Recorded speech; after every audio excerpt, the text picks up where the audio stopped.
L'histoire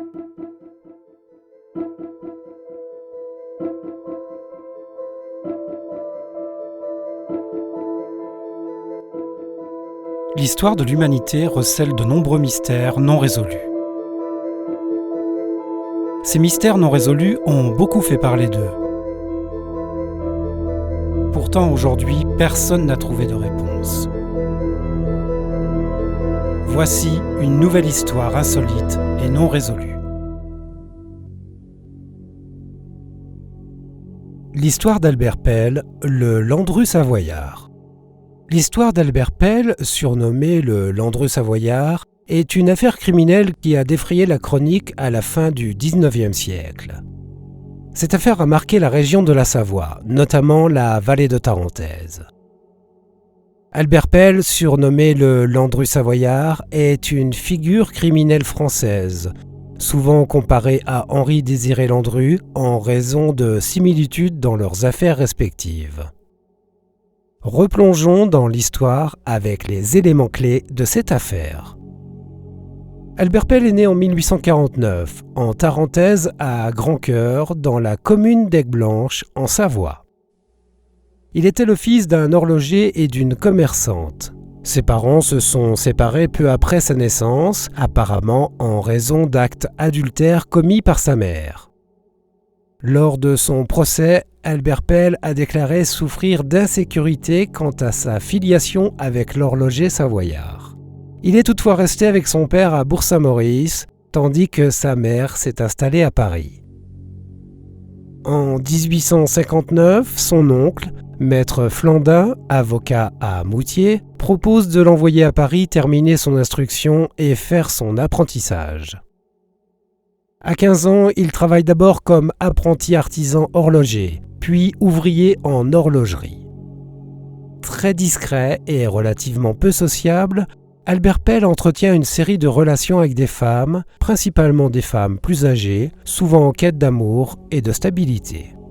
Devenu artisan horloger de profession, comme son père, Albert Pell, manipulateur, bonimenteur et passionné pour la chimie, en particulier les poisons, vont le mener sur une voie dangereuse.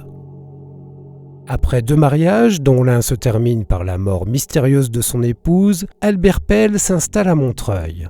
C'est là que ses agissements vont attirer l'attention.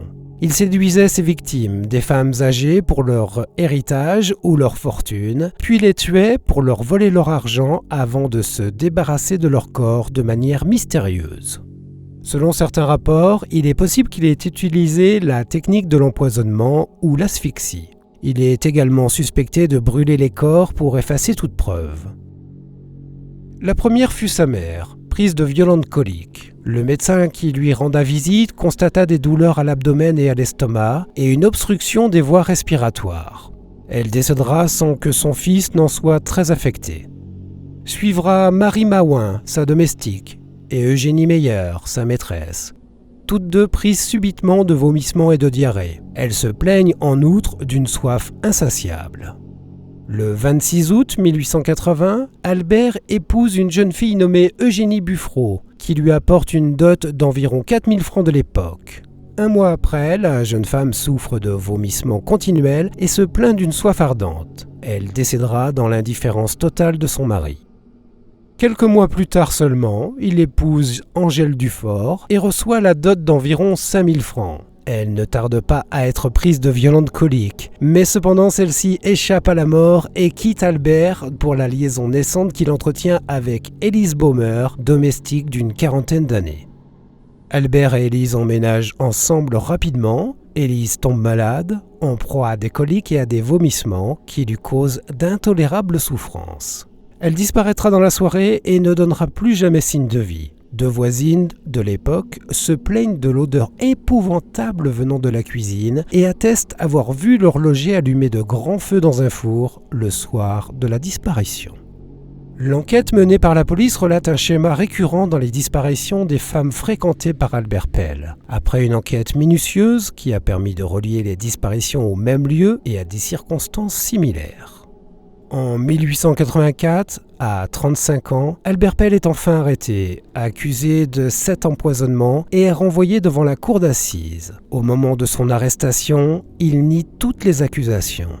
Toutefois, les autorités ont trouvé des preuves suffisantes pour établir des liens directs entre lui et les disparus. Son procès a fait grand bruit, attirant l'attention des médias nationaux.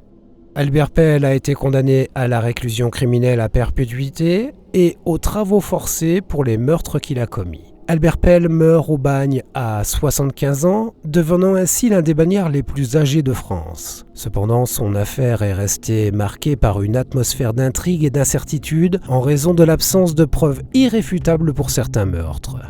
Beaucoup d'aspects de son histoire sont restés dans l'ombre, notamment les détails précis sur ses victimes.